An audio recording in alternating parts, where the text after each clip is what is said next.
know, when we see Devil May Cry 4, we can't help but think of what could have been.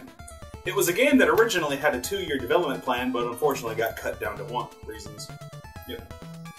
And unfortunately, because of that, a lot of the ideas had to hit the cutting room floor. Ideas that were going to make characters their own unique characters, and so on.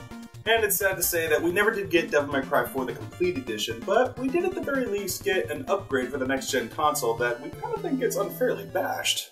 Now, first know up front that this game does not feature a mass overhauling, as while Capcom may try to pander toward hardcore fans of DMC, they are not going to go out of their way beyond the Call of Duty, which is also to be expected due to the financial issues of the company. Mega Man Legends 3. All the issues that plagued Devil May Cry 4 before in its campaign mode are still here, such as the ton of backtracking through minimal levels, Mad Forest, a pretty cliched story that really just exists to escort you from one action sequence to another, and Nero, who is a character that some people just won't get into. From where we stand though, Nero serves a purpose and he does serve it well. While he will never be as awesome as Uncle Dante, he doesn't have to be. All he needs to be is a strong enough character to save his love interest, Kyrie. No more and no less. Hey, come on, let's be honest. The main selling point of the Devil May Cry series has never been its grand storytelling, it's been the gameplay. Devil May Cry has always been the grand champion of high-octane hack-and-slash action. This game is no exception. And the main selling point of the special edition is the fact that we now have 3 extra playable characters to dance with.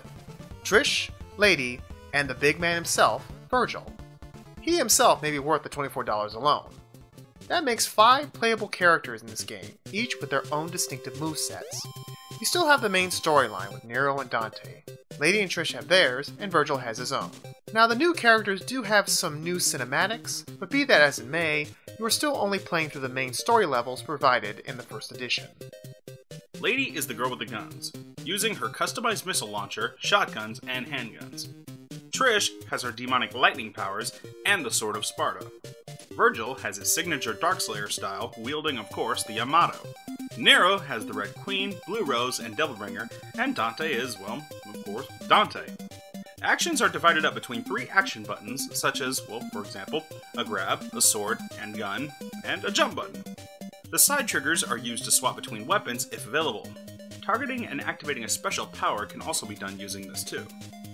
Now, of course, as you go through the missions, you should all be getting items that you're very familiar with, such as the famous red orbs that will help you get more health, items, magic, and proud souls that you can use to further level up your characters and their abilities. And the more abilities you get, the better chance you have of executing high stylish combos, which will help improve your rankings. And that's the name of the game. Demolishing your enemies and looking good while doing it. What, I can't wear this? The MT framework shines in this department, as there's so much variety in the attacks and many different ways of linking them together. It gives room for a lot of experimentation and finding what works in different scenarios. And you will need them, as the enemies range from standard punching bags to trickier pests, not to mention the familiar yet pretty epic boss battles. After many of these confrontations, your thumbs will be aching, guaranteed. And you want challenge? The game has the legendary Dark Knight mode for those brave enough to face on. Not us though. We still have to prove our skill before crossing that bridge. Baby steps, people. Baby steps. The music certainly fits the mood, and as an added bonus, the graphics have been touched up a bit as well. I'll take my shades back, thank you. You look better on me. Devil May Cry had carved out a niche in the video game world that a lot of companies and games had tried to emulate time and time again. And you know what, it is really cool to see the original Dante and crew come back once again for another video game adventure. And, you know, maybe with this, people will start to look at Devil May Cry 4 the same way we look at Sonic Heroes. A game that was ambitious and did offer a lot more than it was originally given credit for. Either that or we just really didn't know how bad things would get yet. Devil May Cry 4 is a game that may lack a super strong narrative, but it is powerful where it really counts. It's stylish, it has variety, it has a lot of combos that'll keep you busy for days, and those who are looking forward to revisit a classic, and if you're on a budget, we say give it a go.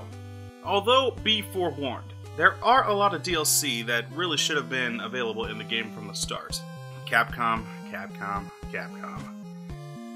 It is not clear what the future holds for the Devil May Cry series. Who knows what to expect from Capcom these days? So we might as well enjoy what we have. And for those out there who desire that arbitrary score, what do we give the game? 8 out of 10. Alright, 8 out of 10. Thanks for watching.